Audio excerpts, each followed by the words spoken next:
Okay, we're recording again. Wait, this was the welcome screen, you see? New octopus and the sun is shining. Yeah, I know there's a lot of rain these days, but... Okay, so we have installed a new version, which is slightly newer than what you had. So there are a few features that you requested and are already in. Of course, since we developed some of these especially for you, we didn't have a good Chinese testers, so we expect that it needs some improvement, but that's the perfect moment to find out exactly what needs to be improved. So we left it in the story pools. So let's see what is maybe new in these things. And if you have any questions since yesterday, please feel free to ask. So, okay, regarding the script, usually when you go inside of the script, you either press script and then you have to press edit, or you go inside and you have to double click somewhere here, right? That's how you edit. But there is a quicker way of doing it. I'm not sure if you noticed. Under script, there is edit. So if you go with this option, it goes directly into edit mode. So this was also developed due to a Chinese channel because you need to be fast, and sometimes you want to avoid. Exactly. So the best way to use this to actually save time is to use a shortcut. Now, by default, it's a bit complicated. It's Ctrl-Shift-S. So if this is too complicated, you can just change it to something that is quicker. So I think Abraham will already handle that. He will find one that is maybe better. But for now, you just find out about the functionality. So look, I'm positioning myself on a story, and I press Ctrl-Shift-S, and I can already write. No other click. So if you're really in the rush, then maybe you should get used to using this for speed.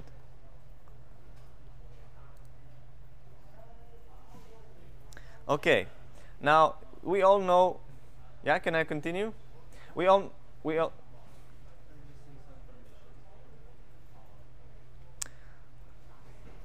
Right. So if this quick edit is clear,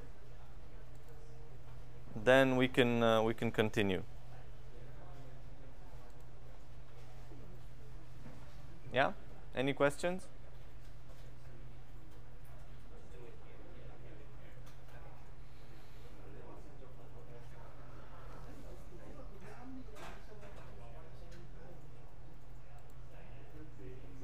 All right. So the next thing I want to talk about is the purge option.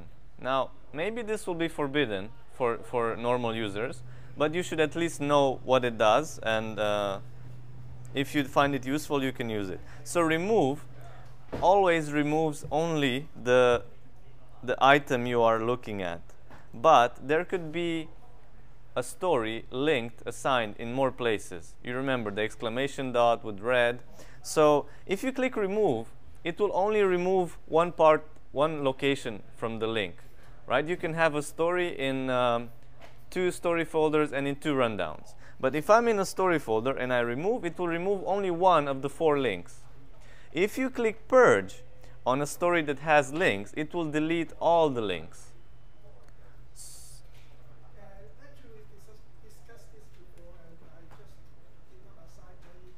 So no one can do it.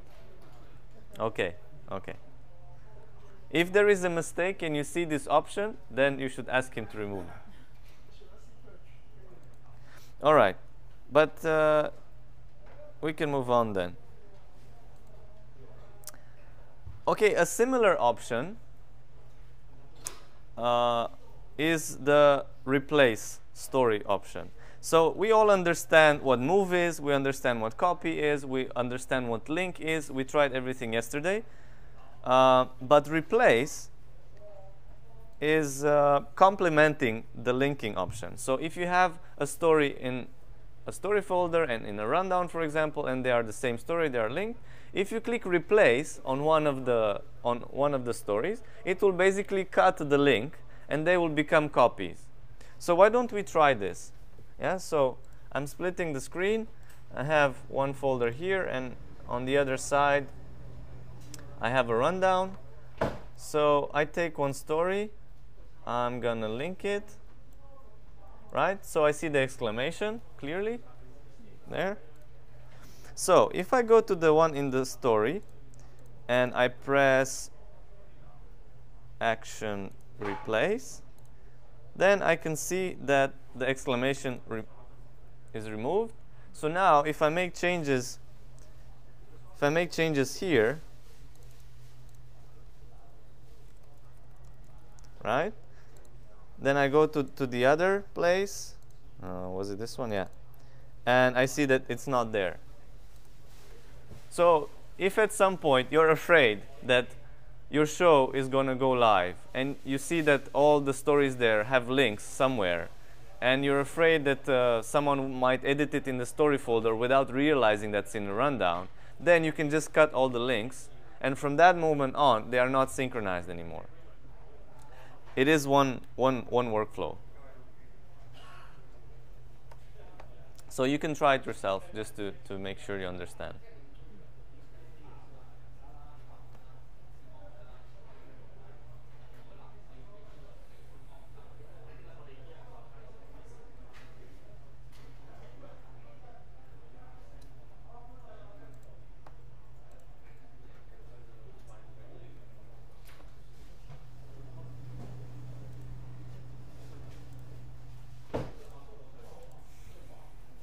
Okay.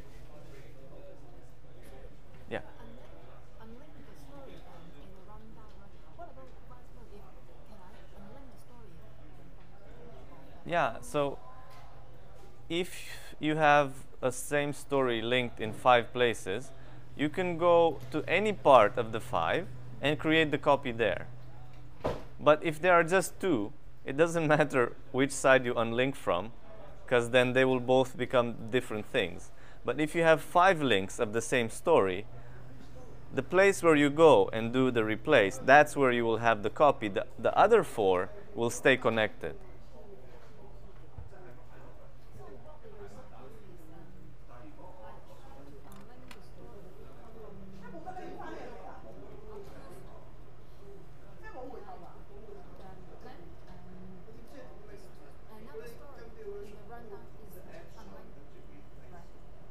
If you unlink it from the story, it will be unlinked from the rundown as well. If there are just 2, right? If there is in another place, in a third place, then let's say in a second rundown, you have a story in one story folder and 2 rundowns. If you unlink it from the story folder, that's going to be a copy, but the 2 stories that you see in the rundown, there will be still the same story. Do you understand? So if you have, I'm now explaining to him.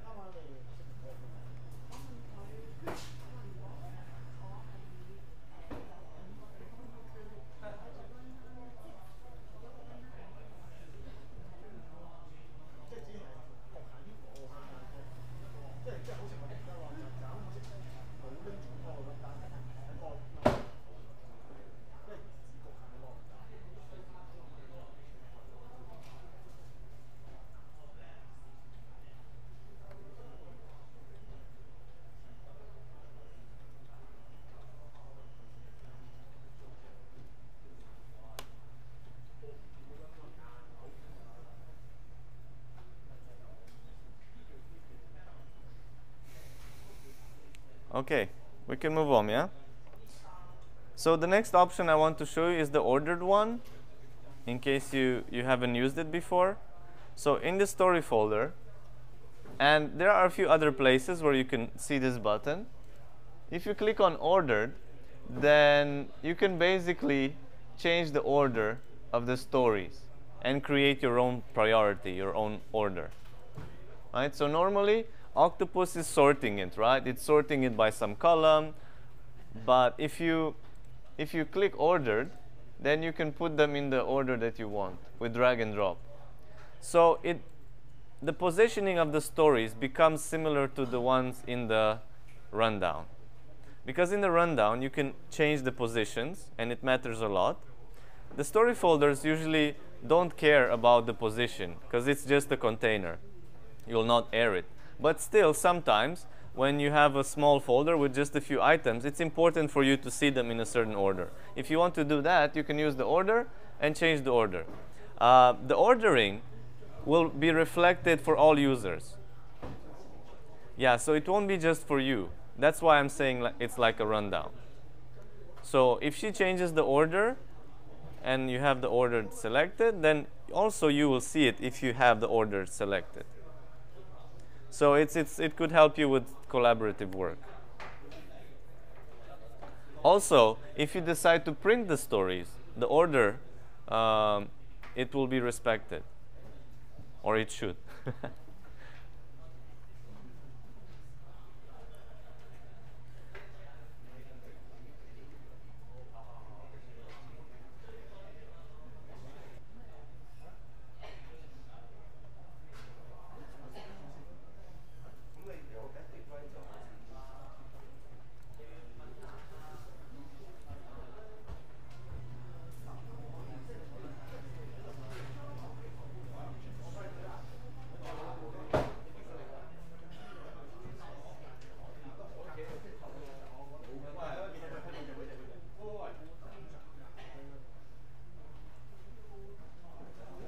Yeah, question? Okay, so let's move on then. Regarding the printing, I already explained that there are 3 types of default printing. You can print the list as you see it here. You can print the script, everything that is inside, and you can print what is usually sent to the prompter, and this is configurable. For example, you can print only the anchor elements that are usually read by the presenter, for example. But if you need something more special, then you can ask the admins or Octopus, and then more special printing forms can be created. What I want to also mention is that you don't always need to print on paper. Obviously, you can also print to PDF if you have a PDF printer installed, or if you have Windows 10, it will probably allow you by default to select Microsoft Print to PDF. So if you're just testing to see if printing works, it's enough to print on the PDF or print to Microsoft Print to PDF. On Windows 10, I think it's there automatically. So if you print like this, then you could just see how it would look. So you don't have to just print a lot of test papers. And in order to select the printing type, you just go to the arrow next to it, right?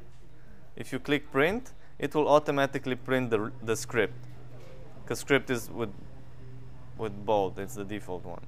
In the rundown, the default printing is list printing.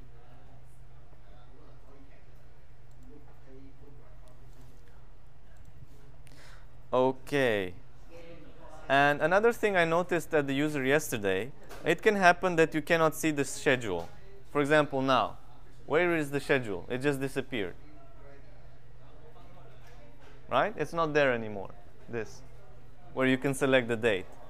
So if that's missing, and you know it should be there, then you just go to filter, and the last option should be schedule folder. Right? So now you have the schedule bar again. So filter, this small arrow, and then you have this. So this is how you bring it back, or remove it, or hide it. Yeah? You can hide it. But I recommend that you keep it open, because then you always see what date you're looking at, or what dates you're looking at. Yeah, it's better to keep it like this. There may be folders where there is no option to filter by this schedule. That is maybe done on purpose, because you have some content and you always need to see it. So if you go to some part of the system and this will not be able to be enabled at all, it means that it's probably by design, and you can talk to the administrators to change it if needed.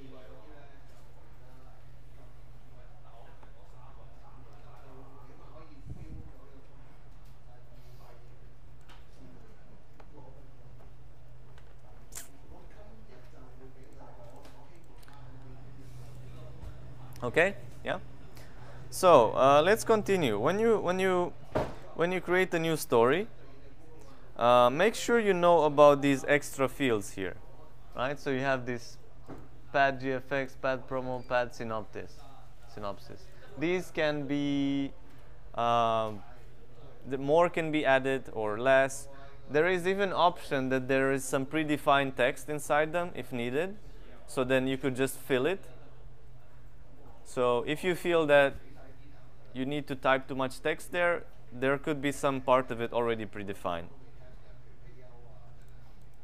I already mentioned yesterday that these custom fields are only in case you need them. So in case you don't need them or no one needs them, then some can be removed. If you need to add more, then again you talk to the administrators and more can be added.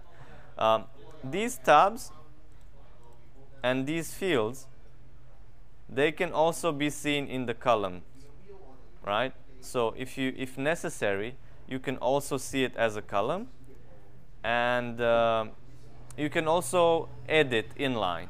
I know you probably tried this before, but if you haven't, with F2, you can just go and rename the story directly from here. You don't need to do it from inside, or you don't need to go to edit in order to be able to change it, right? So if you press F2, you can write something and then press enter and it's done. Also, it's quite fast. If you need to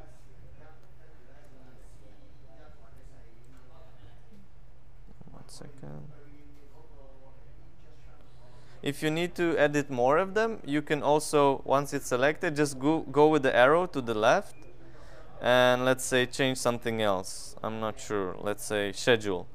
You can change the schedule inline with F2. You can change what else? Oh, I don't know. This heads and chats.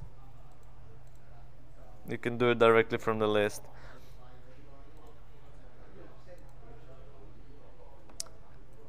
The reporter, you can change from the list with F2. And if for some reason you will decide to have some of the custom fields there, like this director or description, then you would also be able to edit those in line. But for now they are not there. So these options and these, they could also be in the form and you could edit them in line. If you need it, you just ask the administrators to put it in the form.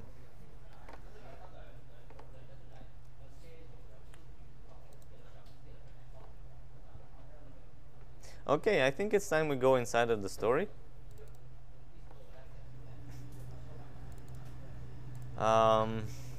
Someone asked me about the history yesterday. So just as a reminder, you have the script tab and you have the history tab. What is important to know is that if you want to return to a previous version, you need to be in edit mode. Because if you return to a previous session, a previous save of the story, you are basically changing the story, so that's why. So now I'm not in edit mode. And as you can see, even if I select an older version, well, let me go somewhere where there are more saved.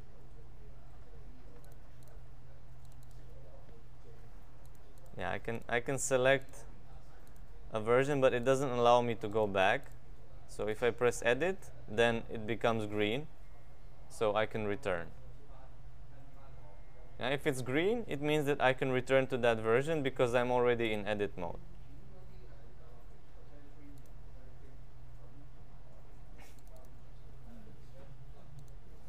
And Octopus remembers what you had open last time. So if you're usually working in the script, each time you enter the story, it will open it in the script. If you leave it open with the history open, then you open a new story, it will show you directly the history. So if for some reason you need to check the history of 10 stories, you just need to click on history, go out, click on another story, it will keep showing you the history until you go back to script. Then it will remember that you were in the script and it will always show you the script.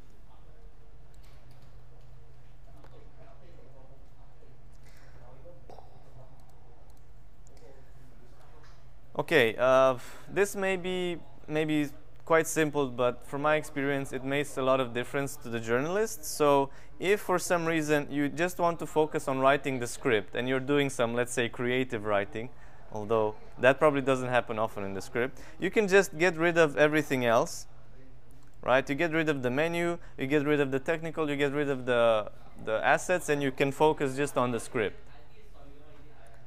So make sure that you know about this option. So the way to do it, you have the technical button, the assets button, and you have the button for minimizing the menu that I showed you yesterday. So you can disable any of them. It's scientifically proven that if you have a clean desk, you are 10% more productive on average. So I'm kind of assuming that it's similar in Octopus. If everything is not super cluttered there, that you can barely see something, there's a good chance that you are more productive. Okay, so if we take a look at the assets side, you'll see here that you have the assets, which is basically like an attachment section, just like my stuff. I explained it yesterday. So just be aware that if you have anything linked there or if you have anything stored there, you can always see it in the assets, right? So you can drag and drop something easily. It could be a photo, it could be a PDF, it could be a link on the internet, it could be another story, it could be an assignment. And you can also preview it here. So now I have a PDF open, a PDF added, and oh, yeah, and I can see some part of it.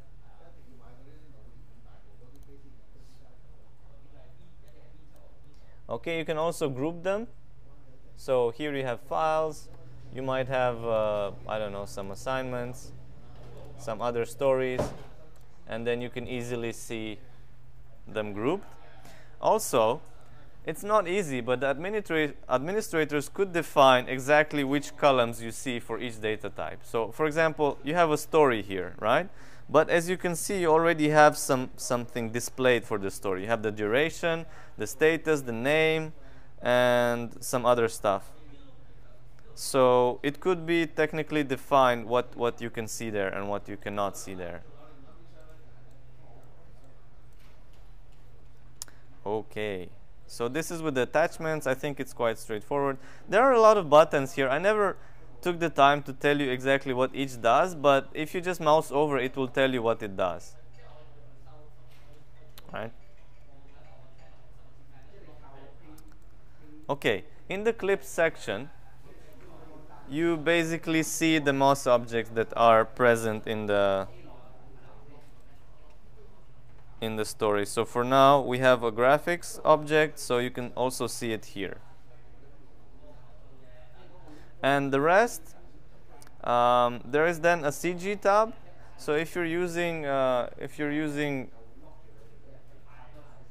is it only for quick CGs or also for? It should work for everything, but right now the wizard is probably down.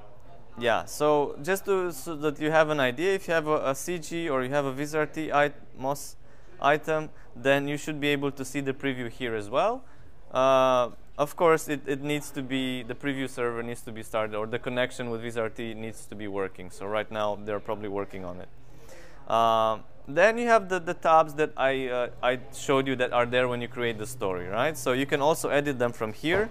Just be aware that in order for it to be saved, there is a save button right there. So you need to press it on the bottom right. Okay, so this is what you have on the right side. I think it makes sense. What is new in Octopus 8.2, among other things, is this expand and collapse all. So if you have a lot of things, then in the places where you have them grouped, then you can expand and collapse all with these buttons, right? Do you see it? Expand all, collapse all. It just pushes everything open and then closes the groups. Yeah? And this will work in the rundown as well for the segments if you're using them. But we'll get to that in a moment.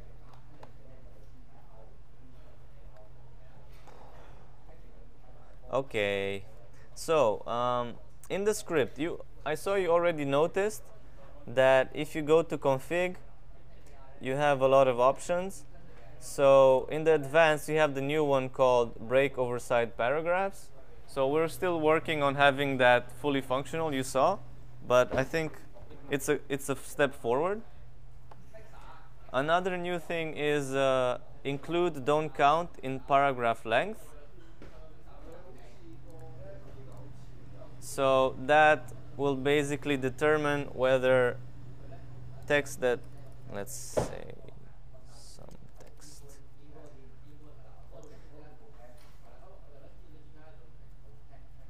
Right. So you can ignore text, or you could not count text. I think you know this already. If you don't, then here on the right click you have a lot of options. But under format you have ignore and don't count. So ignore will basically make sure that the text that you selected will not be counted in the duration of the story. And don't count will make sure that the text. Count and it won't send it to the Yeah. count will just So for the duration they do the same thing. They don't count it, but ignore also makes sure that the text is not sent to the prompter. Don't count will not count it, but it will send it to the prompter. So yeah, that's the function of this. But the option that I just showed you in the config can give you the chance to count the option that is usually not counted.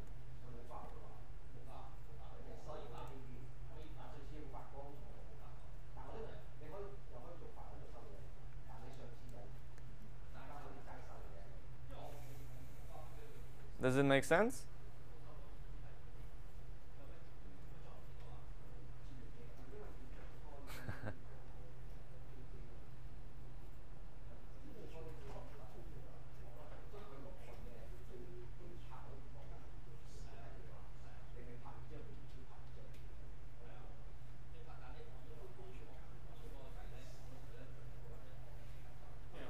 but we made it optional.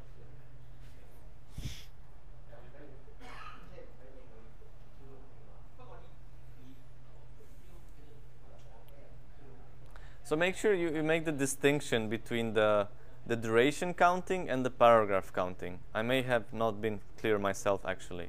So both ignore and don't count will actually not count it for the duration, but the ignore will also not send it to the prompter.